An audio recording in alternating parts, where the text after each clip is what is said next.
kid, we all had dreams. And we all lived out those dreams. Some of us wanted to be doctors. So we had popsicle sticks and put it on our little brothers and little sisters' mouths and measure each other's temperature. Or maybe you had the little football, you want to be a football player, so you put on the helmet, the pads when you was 5 years old, the Bo Jackson uniform, or the Jerry Rice uniform, right? Before they made the Joe Namath. We all had dreams growing up. Maybe some of us wanted to be chefs. So you had the little oven, made the little brownies for everybody, little cakes. Or maybe you're just a banker when you guys play bank, or you want to be a real estate professional, play Monopoly. But we all had dreams. Now, oftentimes when we was growing up, we got discouraged from our dreams. Maybe you wanted to play football, but then somebody said you was too small to play. Or maybe you got to play and you hurt your knee and you was out for a few months. Or maybe you wanted to be a doctor, but somebody said, you know, you have to go to school until you're about 30 years old, and you're going to be so old you won't become a doctor? Or somebody said you're going to have to be a chef. You know, how poor you going to be when you first become a chef? You're going to have to chop food for everybody and do this work and it's late night. And somebody discourage you from your dreams. So you get sidetracked. We don't do that dream no more. We say we're going to do the norm. We say we're just going to go to school, get a regular job, and be like everybody else who might have a discouraged dream. But today we still have dreams we want to accomplish in life. Some of us still have dreams, simple dreams. Maybe we want to play the piano. We know that we never had before. Maybe some of us have this great idea of starting a business, but yet we do not have the inspiration or have not made the move to do it. And we've been talking about it for days, weeks, months, and years that we have this business. And maybe we just want to lose weight, but we just can't get off the couch. Or we just do 2 sit-ups and watch the TV break again. I can't work out at home. I say 2 sit-ups. Oh, my show's back on. Never mind. That's why I go to the gym. But we all have a dream, and we all can live that dream, even to this day. There's basically 3 main things that discourage us from living that dream. The first one is, the biggest one of them all is the fear of failure. We're scared that we're going to fail ourselves and our family and the whole society. I mean, everybody's going to look down on us.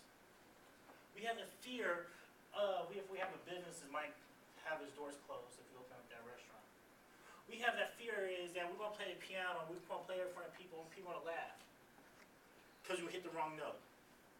We have continuous amount of fear and disappointment that we're going to have on people.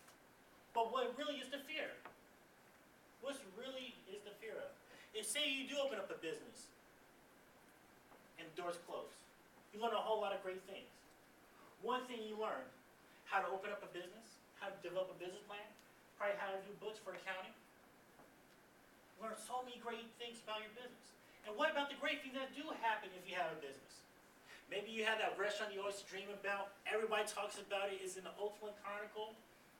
It's the rave of the place. It's busy. It's popping. You're feeling good. And you're living your dream.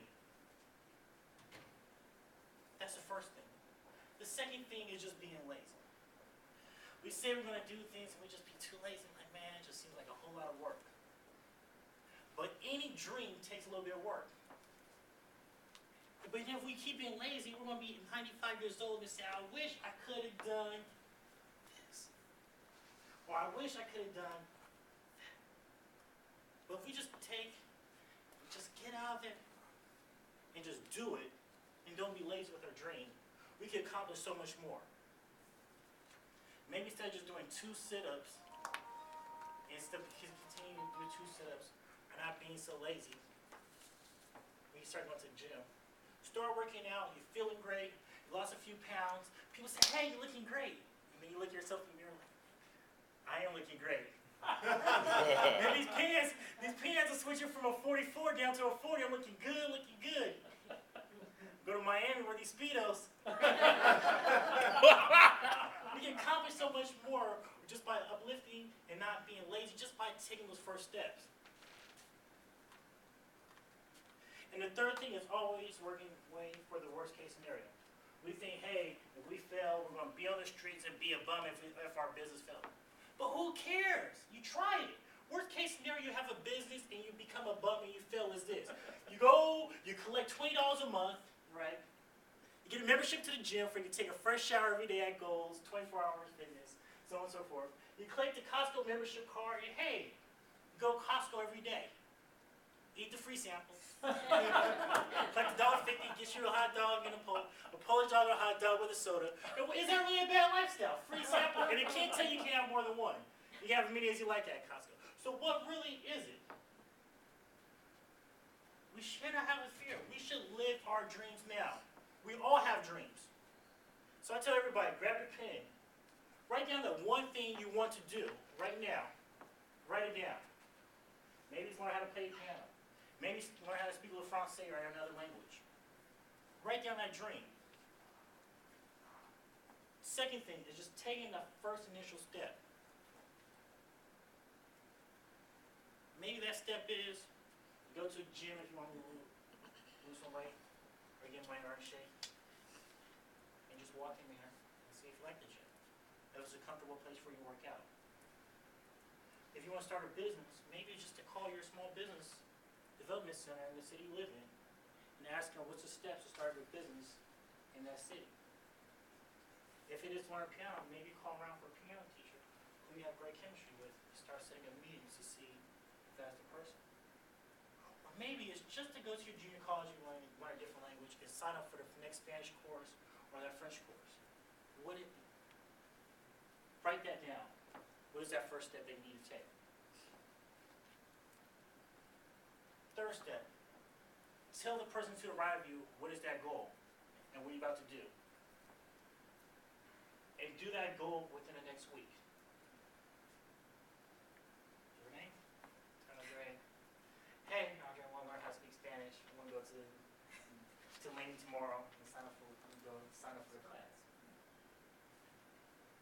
And you hold her accountable. So you see next week, you say, hey. You say, hey. Have you signed up for that class? She's like, no, I haven't. Or she'll be like, yeah, I signed up for the class, great. Or she might duck from you when you sign up, which is because she hasn't done it yet. She's like, oh, I don't want to sign up. Please don't say anything to me. But if we take the little small steps, dreams just don't become dreams that we dream about at night. Dreams that we want is just something we just talk about, sit up and have the pain of regret when we turn 85, 90, 95 years old. Dreams don't become discouraged and disgruntled where we tell the next person of a dream, don't do it because of the bad things about it. We make dreams become reality once we start taking small steps to it. And if you could believe it, you can achieve it. And if you could conceive it, you definitely can achieve it. But it only takes one step, one small step, then 2 steps, then 3 steps.